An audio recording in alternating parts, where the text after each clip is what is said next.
ताज्या घडामोडींसाठी स्वानंद न्यूजला सबस्क्राइब करा आणि बेल आयकॉनवर क्लिक करा।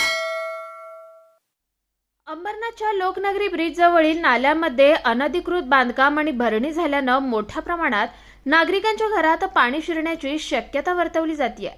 स्थानिक नगरसेविका रेश्मा गुडेकर यांनी प्रांत अधिकारी आणि अंबरनाथ नगरपालिका मुख्याधिकारी यांच्याकडे लेखी तक्रार करून कारवाईची मागणी केली आहे।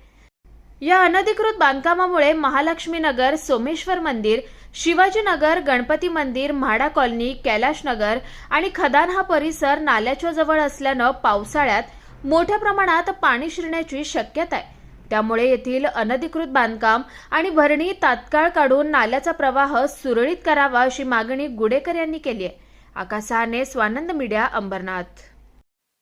ताज्या घडामोडींसाठी स्वानंद न्यूजला सबस्क्राइब करा आणि बेल आयकॉनवर क्लिक करा।